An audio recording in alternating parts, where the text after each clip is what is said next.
Okay, here we Okay. go. Welcome.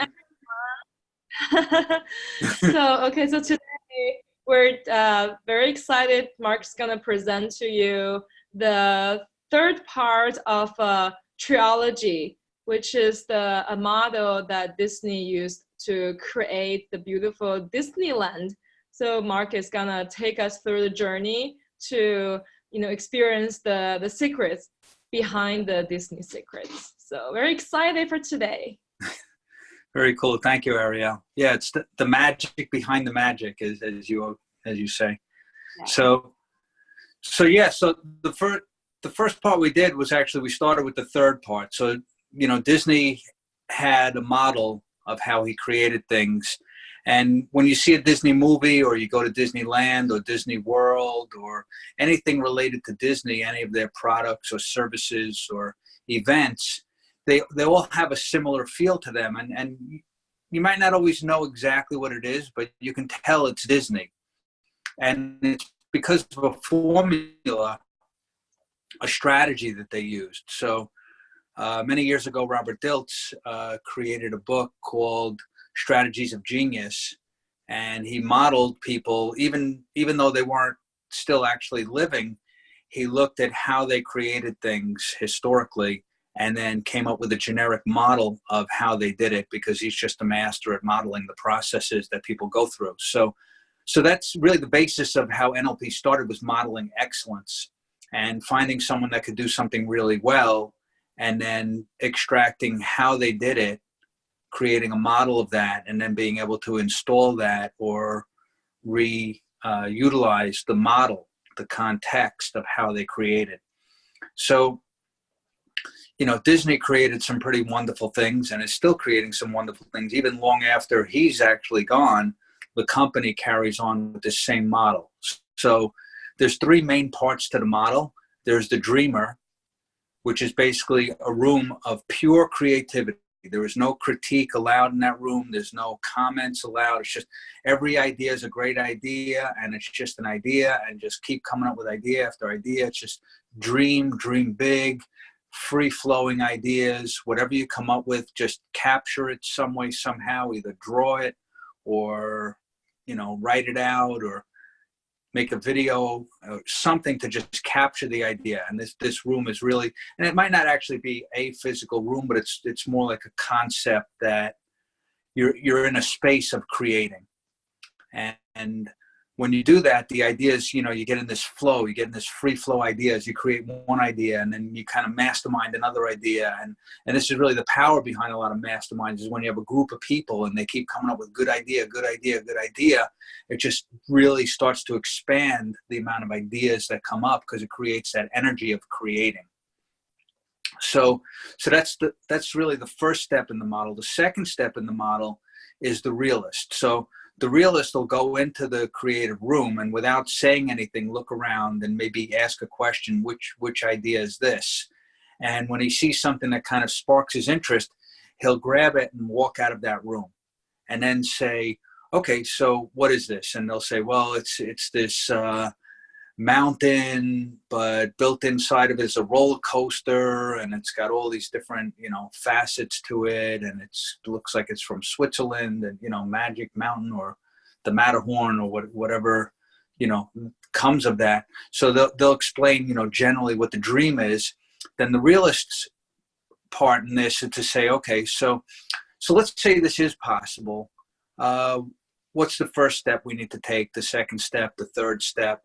Like, what are the actions that we need to take to make this real, right? The realist. So the realist is the manager, the one who, takes on the project and starts to evaluate what's the budget of it, where are we going to get the money and the funding from, how are we going to make this happen? So the dreamer comes up with the what's going to happen and why we would want to come up with something so wonderful. The realist comes up with the how they're going to do it, the actual steps that it takes to turn this vision into reality.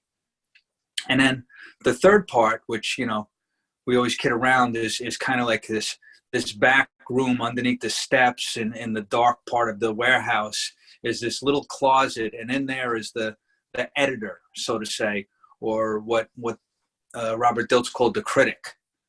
So the critic does have power, and that was actually the first thing that we covered, because a lot of us have this inner critic, this self-talk, this chatter that keeps going on. The dreamer comes up with a great idea and says, "Hey, I got this great idea," and the critic goes, "Yeah, but you remember that other time you had that great idea, and that failed, and remember, your mother always told you this, or your father always told you that, or you never did good in school, and blah blah blah, and all this blah." Shut up, it's like, you don't want to hear that. So no one likes criticism. Criticism is a very negative energy. It pulls you down. It sucks the dreams out of people and ideas. So the first session that we did was to squelch the critic. And the best way to do that is really to turn the criticism into critique by making it a question. So saying, you'll never get the money for that. Instead, turn that into, well, what are some ways that we could get the money for that? Or what plan do you have for getting the money for that? Or have you thought about how much money this would cost to implement? Is it really profitable and worthwhile? So those questions, although critical, are more critique to shape the idea, still holding in space that the idea is possible, right? So the dreamer comes up with this great idea, great. So now the realist says, okay, what are the steps we need to take to make that happen? What's the actions? And then the critic comes in and says, well, what's your plan B if this doesn't go that way? How much, did you leave enough time? Do you have enough money? Is the budget correct? Did you double check your numbers? So when those questions are asked by the critique, it becomes the protector. So that it still wants you to succeed. It's just making sure that you covered all of these aspects. So we covered the critic and the inner voice, and we have a recording. If anyone wants that, they can just reply to the email that they received for this class, or go to succeed@nyih.org. They can send an email to that, and we'll send you that recording from the last class in December. And the dreamer part. So the dreamer, this is where ideas come from. Now ideas are great.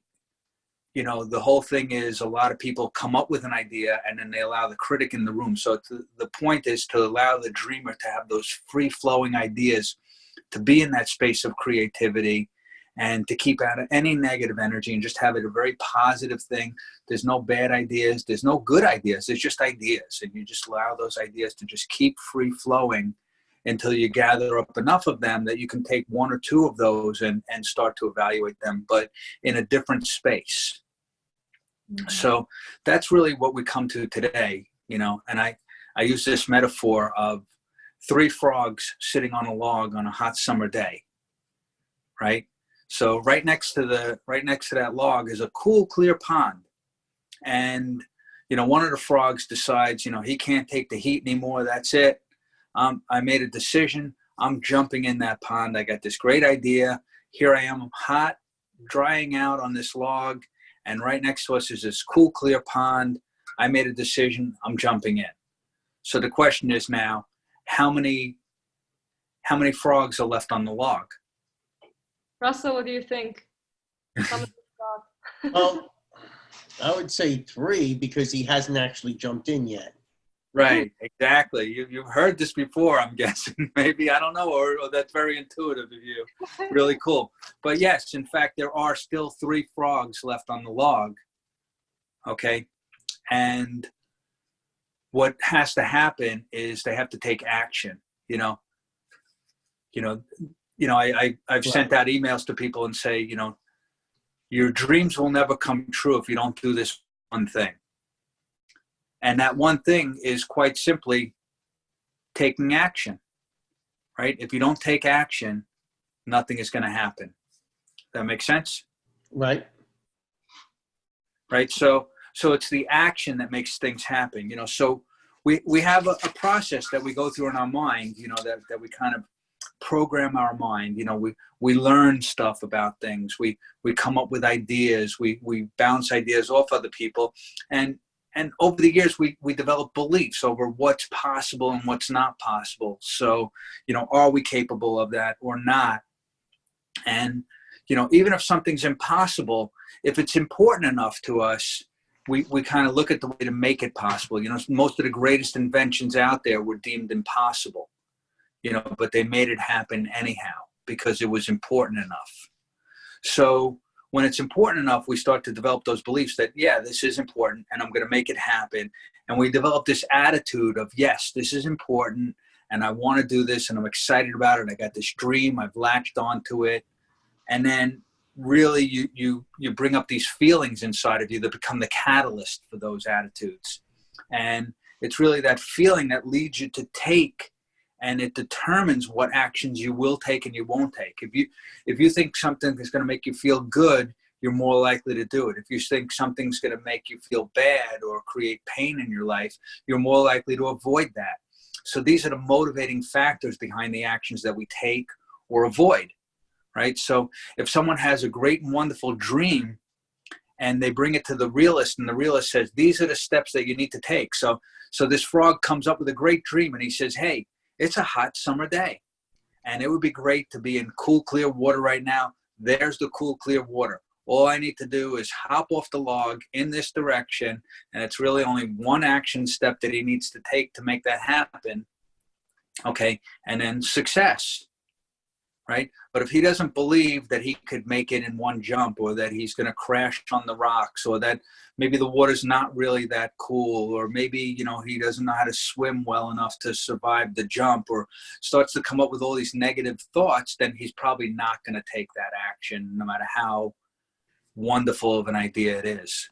And a lot of people have that. They set goals in business. They set goals in certain areas in their health and in their finances. And if your beliefs aren't aligned with that, then you're not going to take the actions necessary. So the first part is really to put the critique aside.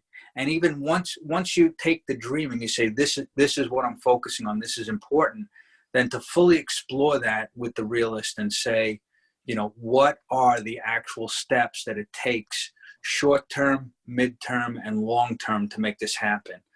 Someone has a great and wonderful dream that they're going to, be healthy and weigh a certain weight, so maybe they're at 220 pounds and they want to get down to 175, and they set a goal to lose the 45 pounds that it takes to get there. And they say, I just want to be at that weight. Well, that's great. But it's more than just one step that it takes them to get there. And there's multiple actions that it takes to get there. So they can set, if you say, okay, in 6 months, I'm going to lose 45 pounds, or even a year, I'm going to lose 45 pounds. Well, that sounds doable, but at the same time, 45 pounds sounds like a lot of weight to lose. So if they set a goal and said, okay, well, what's a good amount of weight to lose per week? And they say, okay, well, I could lose 1 to 2 pounds per week. Well, that sounds a lot more doable. So if they lose 1 to 2 pounds per week, it's really going to take them about 9 months to lose the 45 pounds, maybe a year max if they slack off a little bit in between or have a couple of bad weeks. So it's the same goal, but it sounds a lot more doable. Someone says they want to, have $100,000 in the bank, by the end of the year. That could sound like a lot. But if they say, okay, I want to save up $8,000 a month, then that can be a lot more doable when you put it in bite-sized chunks. That makes sense? So you're talking about realistic, right? Right. Realistic, yeah. So the realistic is the realist is where the action happens. It's the practical part.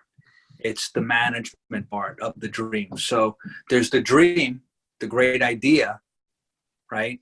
And then there's the critic that could shoot the idea down. But in between is the realist that says, okay, let's say this is possible. What do you need to actually do to make it happen? And it's more than a to-do list. It's really the GPS of the direction that you need to go into, because you might set out a plan and say, I need to do these 5 steps. And then a couple of the things get, swayed one way or another as you actually start doing it. and then you can adjust and readjust and readjust. You know, like a plane en route from California to New York is off course 90% of the time. But what they're doing is they're constantly adjusting and readjusting the flight path to stay in the general direction of being on course. So they might be a part of a degree off course, but then they get right back on track because of the wind shift or the altitude change or a storm that they didn't fully anticipate. So there are things that come up along the way, and it's a matter of having a plan. But part of that plan is also to build in that resiliency so that you can take action in the general direction and know where you're starting from and know where you want to be. You know, like let's say you had a goal to get to the next, you know, you set one goal to get to the next town. And then you set another goal to get to the next town. And you set another goal to get to the next town, the next town, the next town. Now you achieve all those goals. But what you want to do is you want to have those goals lined up so that you have the final destination in mind. Because let's say you were going from LA to New York, right? And you achieved the goal of getting from next town to next town to next town to next town, but you might wind up in South Texas, you know, which is way off course if you were heading to New York.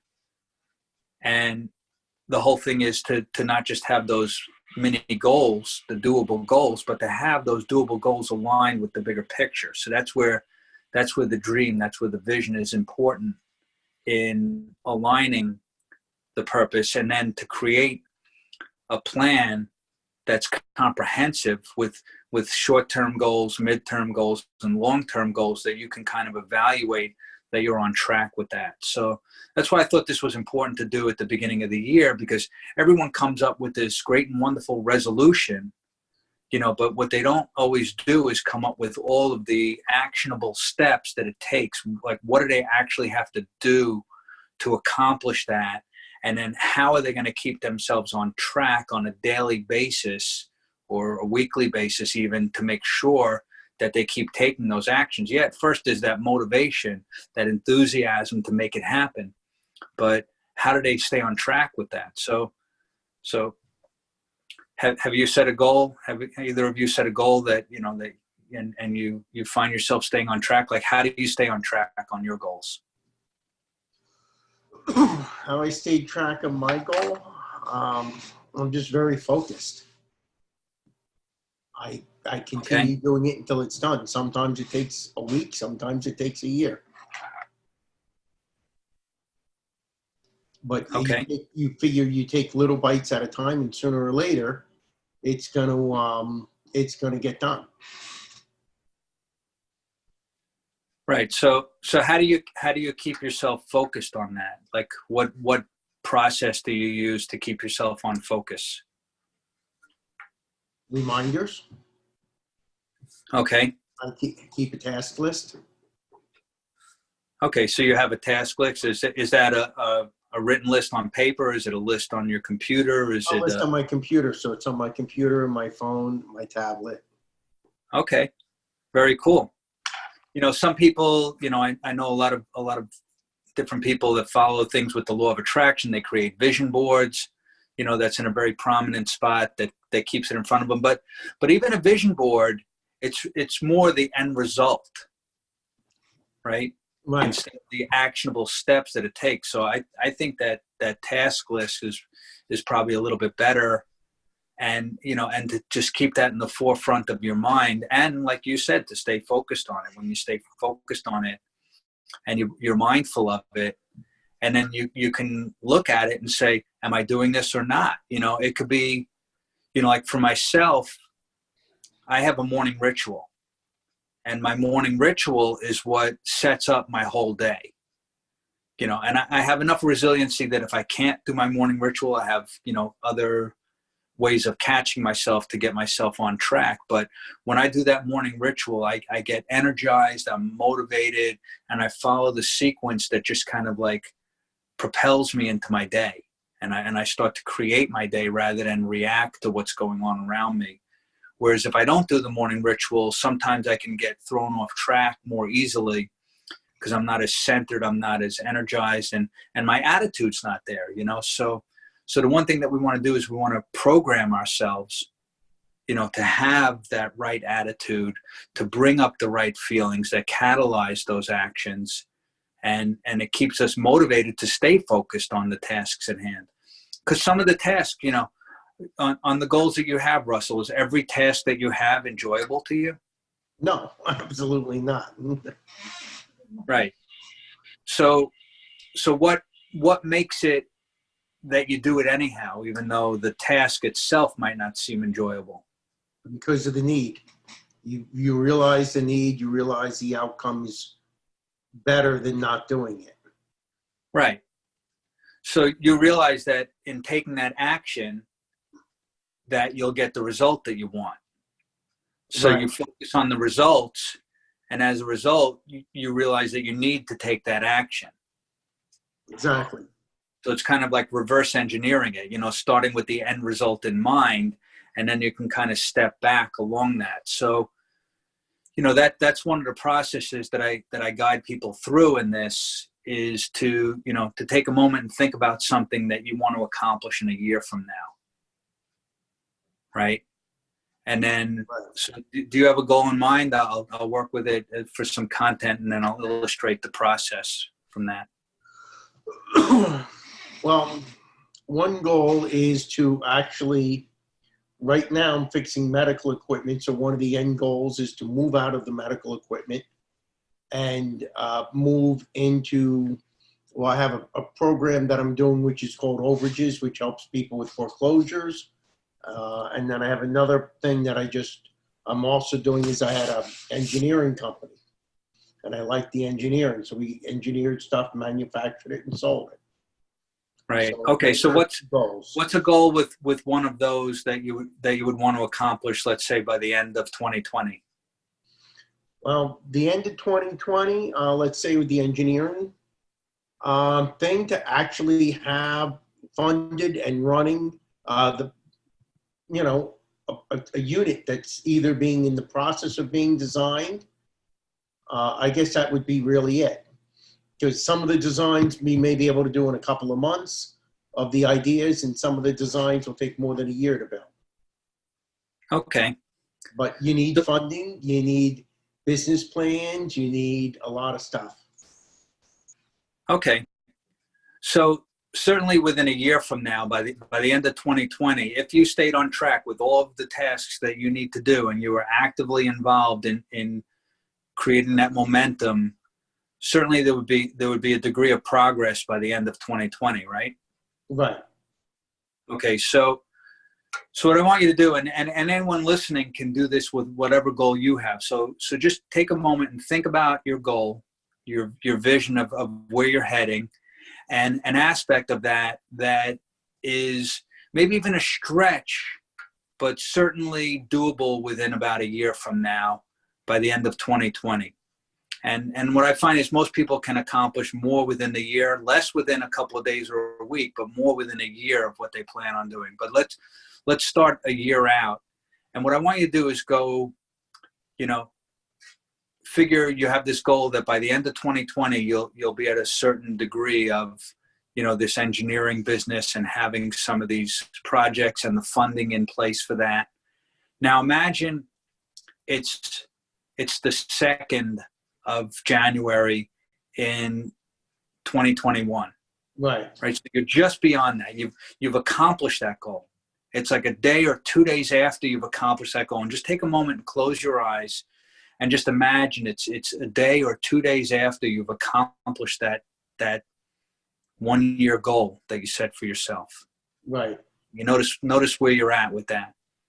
So just wherever that is, whatever aspect of your goal that is, and you can just keep it to yourself, but and you might want to even take notes for yourself, I'm not sure, but so just notice, where would you be at in like November 15th on that goal?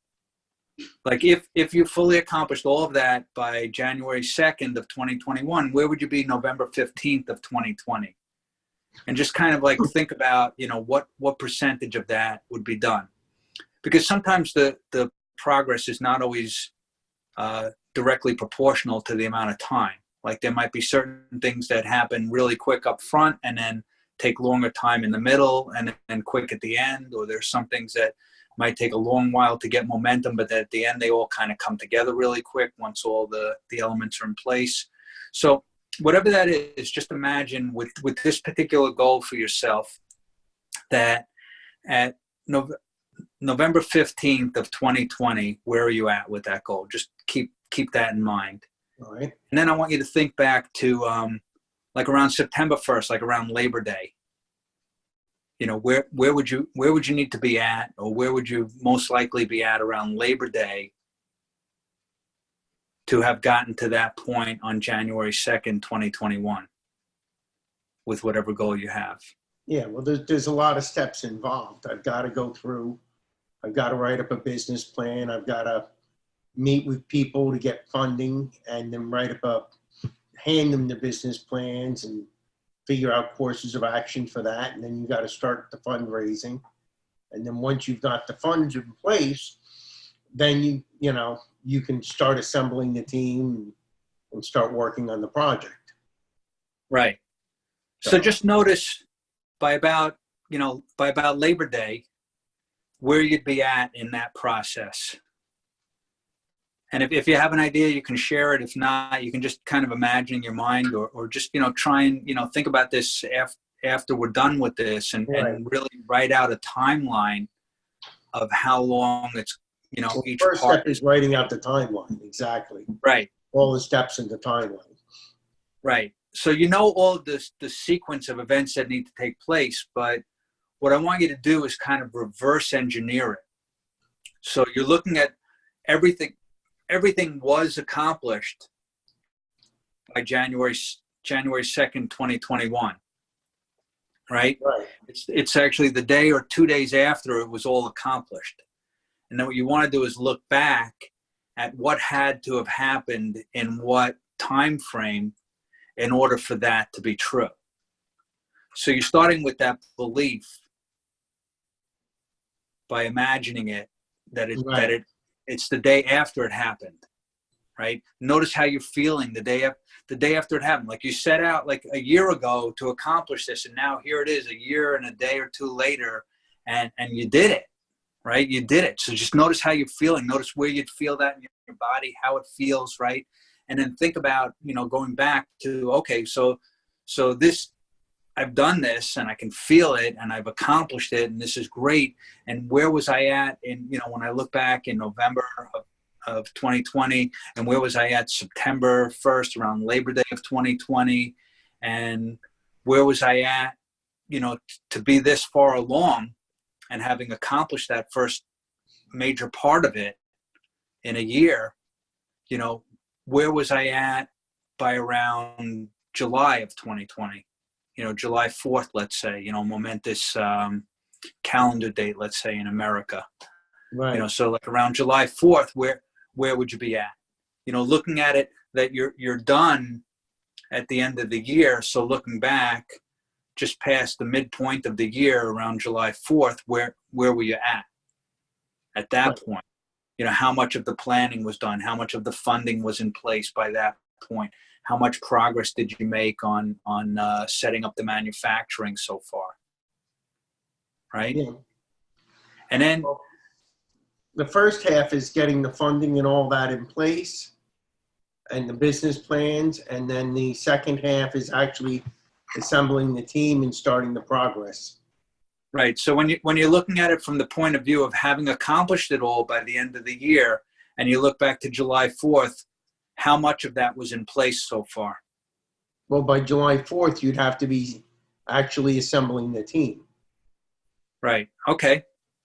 So just notice on July 4th, you're assembling your team. Are going to take months in themselves. Yeah. So then go back maybe a couple of months before that to maybe like, I don't know, April 15th. That's a fun day to think of, right?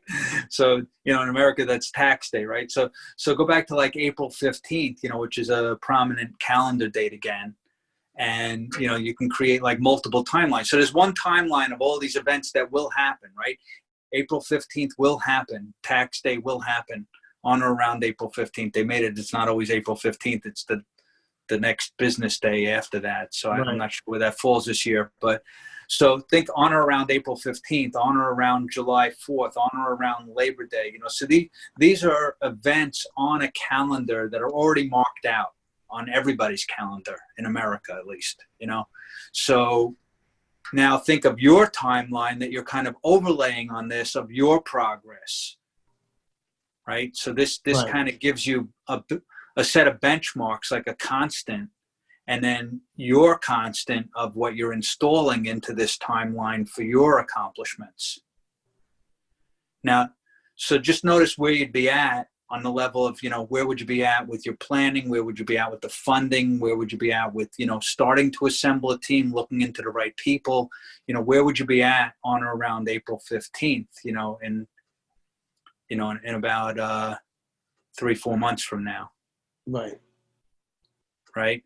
And then you can kind of step that back. Okay, so if you're at that point by April 15th, notice where you'd need to be at by, let's say, the beginning of March, right? Like March 1st.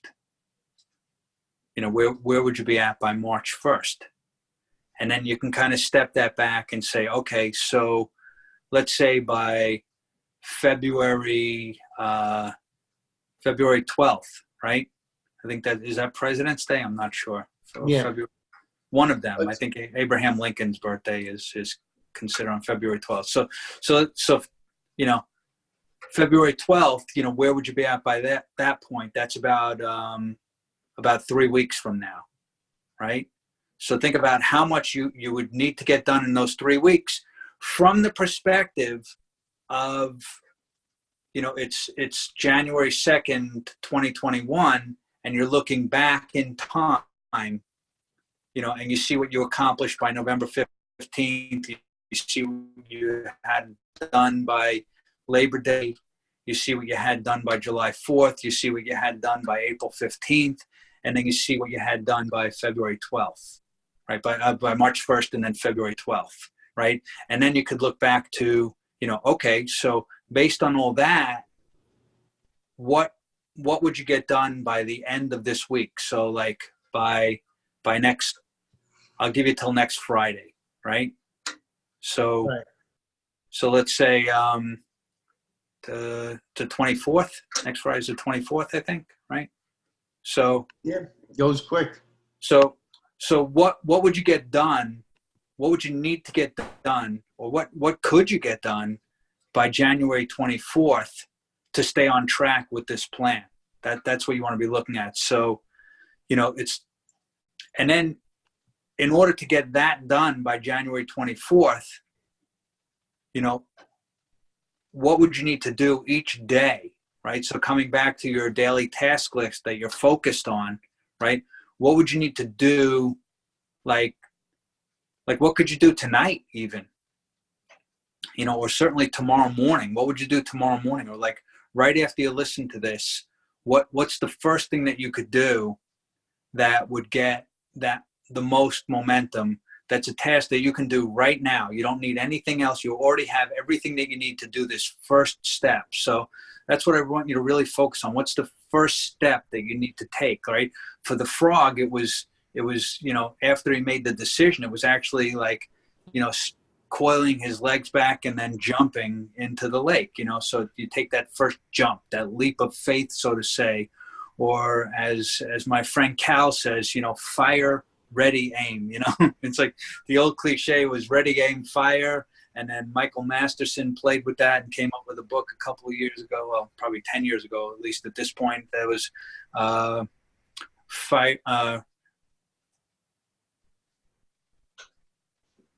ready, aim, fire. Okay, so aim, ready, fire. Aim, fire, ready.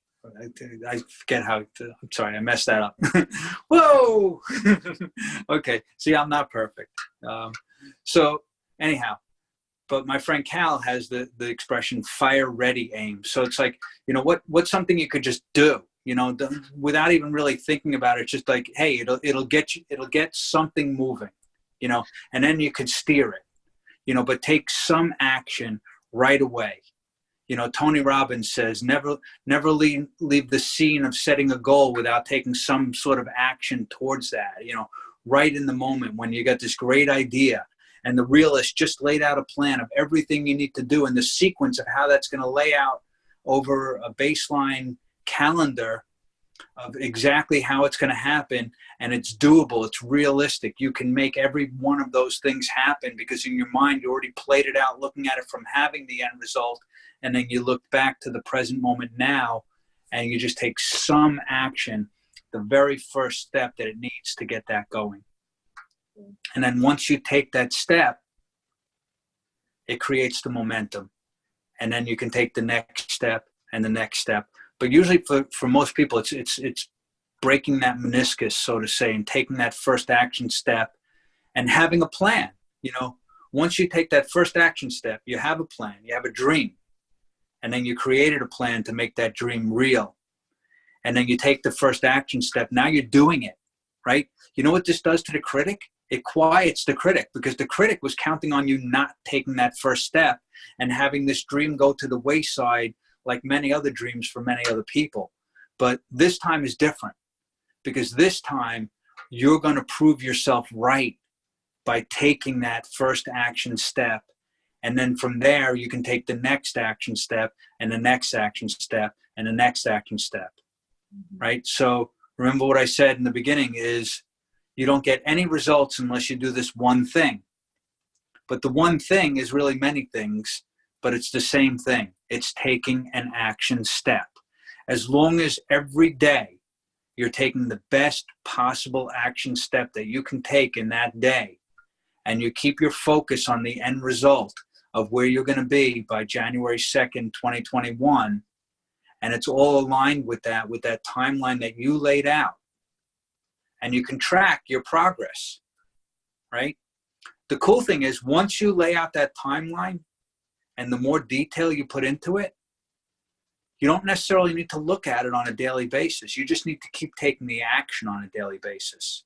And then that action becomes habit, and that habit becomes automatic, and then it starts all over again. And that becomes the way that you programmed yourself, and that programming creates new beliefs. You say, well, I can do this because I am doing it, right?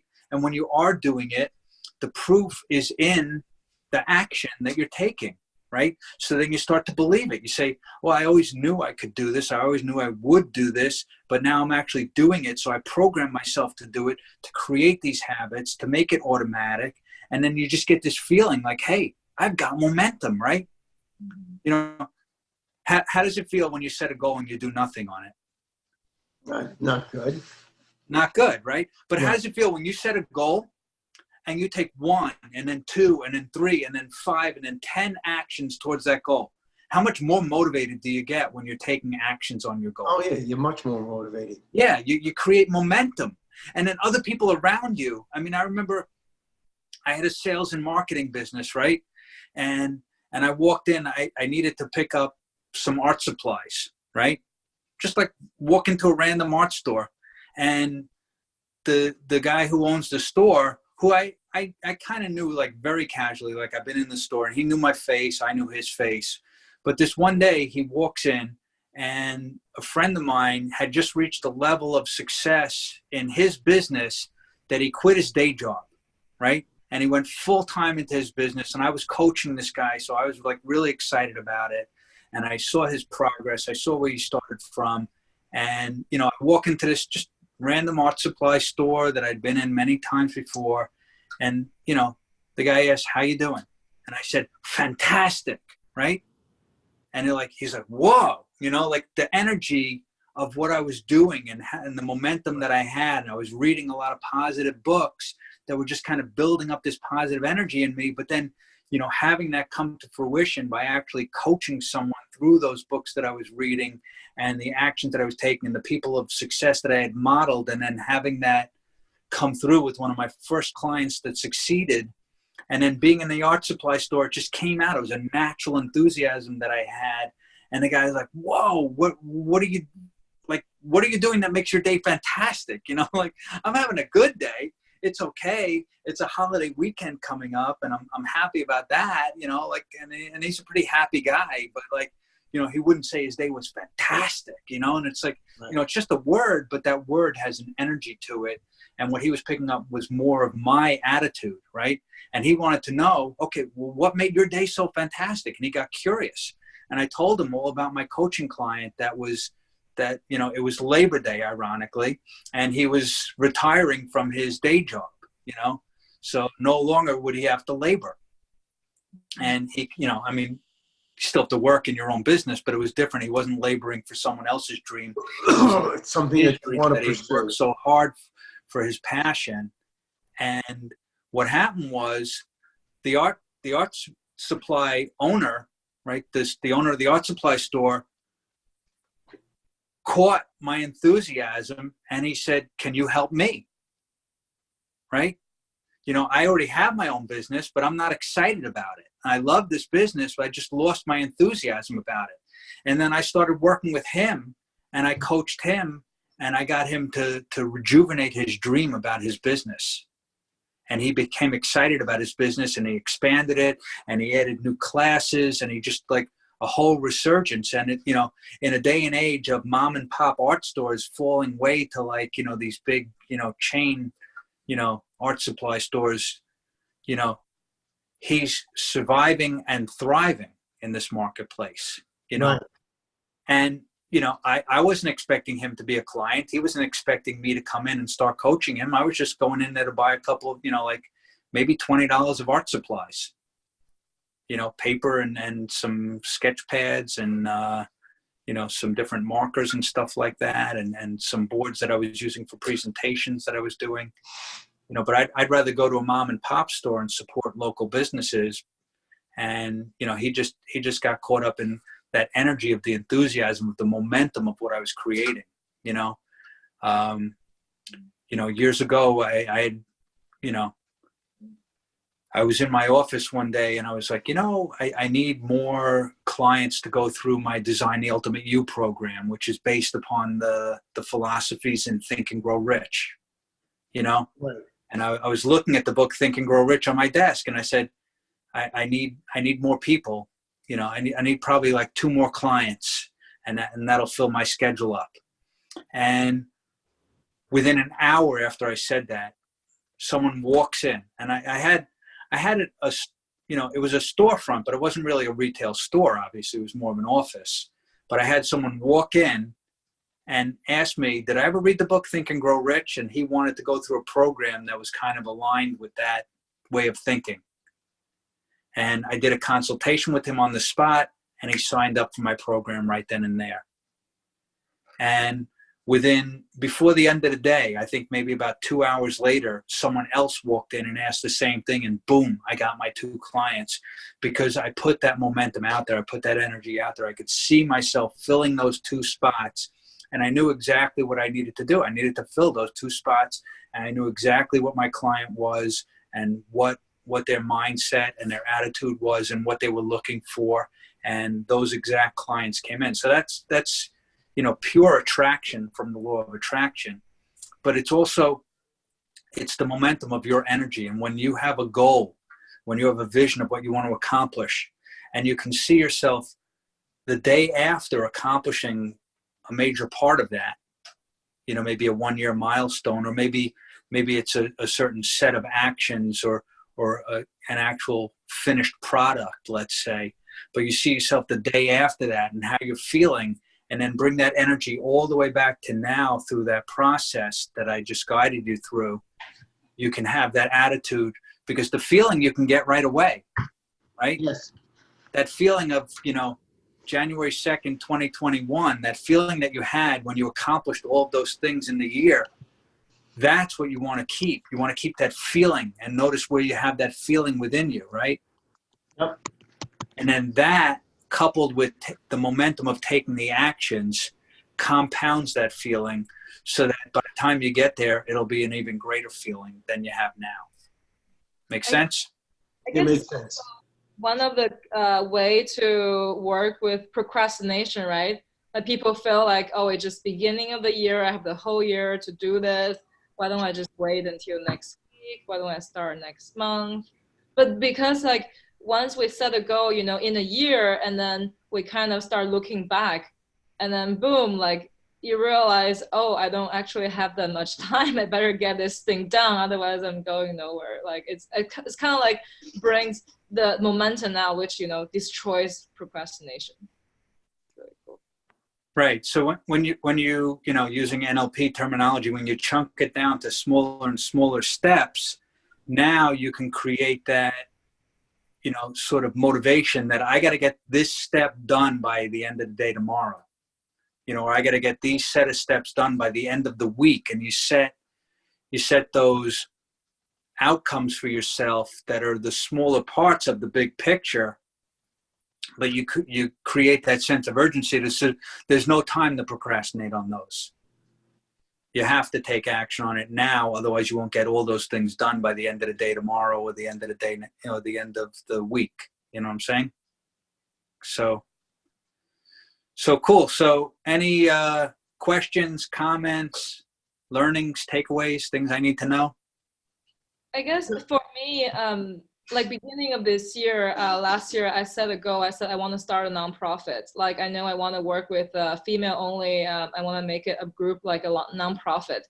And this thing kind of like, it came up with our mastermind like last Tuesday. I said, you know, I'm going to do it. I'm going to start a nonprofit. It's one of my goals, you know, doing that and alongside with the training and coaching business.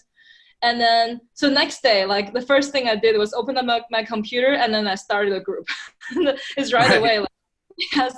So like I would think about it. I would strategize about it, but it's like, you know what, I'm just going to start and see what happens.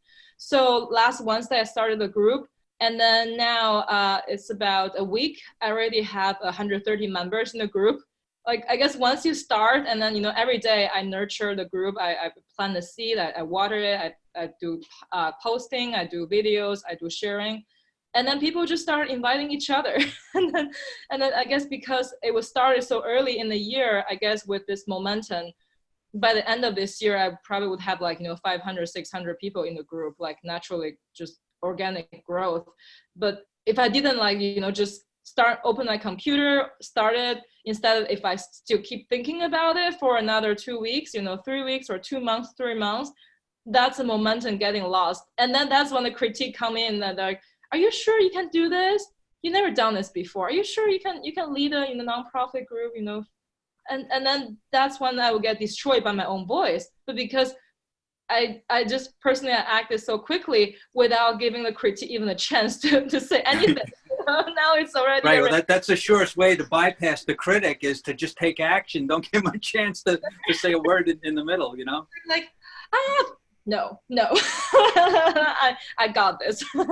So right. It's a really cool feeling just to get things moving right away without even, you know, letting your critique come in. Now the critique's more about how do I make it better? How do I make it bigger? You know, that's a different right. direction. See, but those are useful questions, right? And those aren't questions shooting the idea down. Those are questions that will enhance the idea.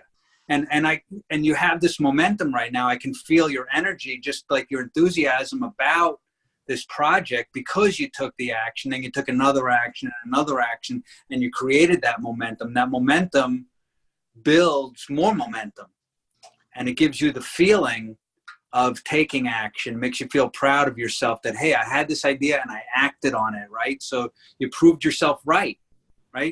You said, should I do this? Well, I have two choices. Yes, I could do it, or yes, I could do it, right? Yes or yes. That's the name of Ariel's Academy, is Yes or Yes Academy. So I like playing around with that, because it's the illusion of choice. You know, when I work with someone for stop smoking, I say, so we're going to do the hypnosis now, and you could choose to be a non-smoker, or you could choose to be a non-smoker. It's your choice. You know, so yes, that's my version of yes or yes. But the whole thing is, so what would be a stretch for you, right? That, like, and I'm not just talking quantity of members in your group, but ideal members, like really actively engaged members. So like what's a little bit of a stretch for you that by the end of 2020, at the close of the year, you could look at your Facebook page and have how many people in your group? I guess 1,000 people. Okay. Yeah. So 1,000 people in your group. And what percentage of them would be actively engaged? Maybe 10%. 10%? 10 to 20% actively engaged, like actively commenting, watching Yeah, like they comment, they post. If someone posts something, they have a reaction to it, you know, that they're actively engaged. So I think about 20% is very realistic. Very realistic. Okay. So 20% is realistic. What's a little bit of a stretch on that then? I don't know. Maybe, you know, 21%, 25% maybe. Yeah, it's kind of like more organic. You know, I haven't thought about it. Those are great questions. Those are great critique questions. Right. So I don't want to put you on the spot to answer, but I want you to think about it in that way. And then just imagine, right, that now it's just after New Year's 2021, right? And you've got 1,000 people or more in your group, and you've got better than 20% active engagement in the members of the group, right? How do you feel? I feel great. I also once you mentioned that, once you mentioned this goal, now I know what I need to do. I need to start local, because it's global community. I need to start local leadership, and then give power to other people so they can start leading. That's how I can get greater momentum going. Right. Yeah. So if you look at, and you can scale this back on your own time if you want, but, you know, look at, okay, so if you have 1,000 at the end of the year, how many would you have November 15th? How many would you have by Labor Day, the beginning of September? How many would you have by July 4th, about the middle of the year? How many would you have by April 15th? How many would you have by the beginning of March? How many would you have in the next couple of weeks? How many would you have by the end of this week? Yeah, like just this process already brought clarity into my thinking. You know, like for me, once I started looking into the future, and then the results is there, and then I see like how to get there right away. Like things I wouldn't be able to see looking from here versus looking from the end. Right. So it's a lot of clarity, a lot of, direction and momentum. Right. I mean, a lot of the timeline work that I do with people, I have them actually, I lay out a timeline on the floor sometimes, and I have them walk on their timeline, and just intuitively, I tell them to walk on their timeline until they get to a point that's just past where they've accomplished their goal. No time frame on it. Just keep physically walking on the timeline towards the future until they get to a point where they've accomplished the goal. Really cool. Wow. And then I have them step off the timeline and look at where they started from, which was now, and look at about how far they went down their timeline, and then kind of gauge at what point in the future that is for them. And then they can kind of guesstimate a date for that. And then they step back into their timeline, and I have them take one more step into the future, and then turn around and look back down their timeline at all the steps it took for them to get there. And it's literal steps, like they physically took step after step after step to walk down their timeline. So that's how they can go back and metaphorically, but in actuality, look at the steps that it took to get them to that end result. But they're looking back at it with the feeling of, it's not can they accomplish, they've already accomplished it. They created a future memory of that accomplishment. Right? So, and action is, nothing happens unless you take action, right? You don't get if you don't take any action, you don't get any results, right? So, like even for, we were talking after the meeting last week, Ariel, and we were talking about like, who do we want in our group? We want action takers, right? And that kind of really set it up, and it set up my mindset for what are we going to teach this week? I already have the model of Disney, and I knew it was going to be the Realist, and that involves taking action. But then spontaneously we said, okay, well let's create a group for this, right? So we created, and then we had the first action we had to take is, okay, we decided we're going to make a group. Then we had to decide, well, what are we going to name this group? We want to name it something that's going to attract action takers. So we came up with Circle of Excellence, right? Yeah. So it's an NLP process, Circle of Excellence. And what is it about? It's about that feeling that comes up, so we can take that enthusiasm, that momentum, that drive of the action taking, and that's all within Circle of Excellence. So absolutely. And if you like what we taught you today, basically it's kind of like a little peek of, you know, like this much, like of NLP, like, you know, it's a very short amount of time, but you know, you can, as you can experience the power, like NLP or on timeline, it's like, it's crazy. Like you don't even know who you are. You know, before I started the process, I was a completely different person. Like now looking back, you know, after the massive training of NLP, of timeline therapy, hypnosis, I become completely a different person. So in the circle of excellence is kind of like our, you know, mastermind group. Where if you're interested, if you're action taker, we invite you to join. Where we'll share all this content with you, this exclusive content, and we also have, you know, classes coming in. We're gonna keep you posted. Next one coming up is the NLP practitioner training, where you're gonna learn exactly what Mark and I, you know, do during this course and how we take you through the process. You will be certified to do that, you know, or you can just come for self-transformation. And that's next Wednesday through Sunday, January 22nd to 26th in Los Angeles. So we take you through, you know, super learning power, like 5 days, you're gonna be installed automatically all these great techniques and tools, and then you watch yourself transform in the 5 days. And Mark also has hypnosis coming up in the first week of February, right, Mark? Yes.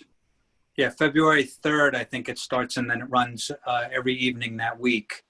Yeah. But we'll post the schedule on that. You know, we'll send out an email to everyone on the list. Yeah. And if you're interested, send us an email and let us know you're interested, and we'll get you the pre-study information out to you for that. Yeah. So we're not trying to sell you anything, but we just want to keep you informed in case you are the action taker, in case this is the path for you, you're hungry for more, you want to, you know, really see what your potentials is like on this earth, in this lifetime, you know, life is short, and then in this year, how much you can really accomplish. If you're the action taker, yeah, let us know, and then we'll share with you more details of the classes and more. Okay. Right. And all right, great. And taking action, when you actually take action, you discover what you're capable of. Like sometimes you don't know what you're capable of until you start doing it, right? Right. Absolutely. So we are at the 60 minutes. So Russell, very grateful to have you join us today. Okay. And we run, we're gonna keep posting, you know, videos in the Circle of Excellence. So we hope to see you in the group, and yeah. Yeah, they can find that on Facebook, right? Yeah, on Facebook. Yeah, we will post a link. Look on Facebook for Circle of Excellence. Okay. Yeah. Okay, and then join in, and then we're going to post, you know, different classes and lots of free content that we're going to give away, and we're going to continue to send out emails for this class. This particular class, which was the Wednesday night class, now Thursday night class, we're gonna have a break for 2 weeks because of the other courses that we're teaching. But then we'll resume again in 2 weeks. We're also going to start a channel on YouTube that'll be linked with the Facebook group as well for Circle of Excellence. And we're just kind of creating a community of people that are action takers. So we'll be able to have like a mastermind group where we can feed off of each other's energies and momentums and share your wins and tell everybody about the actions that you are taking, because that's action takers love action takers, right? Right.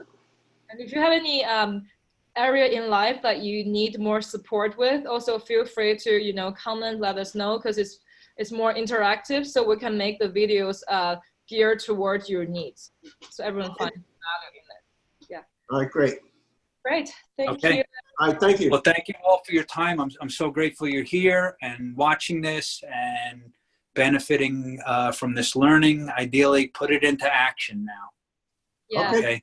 Awesome. Talk with you soon. Take action. Thank you, Ariel. See you next time. All right. Thank you. Good night. Good night.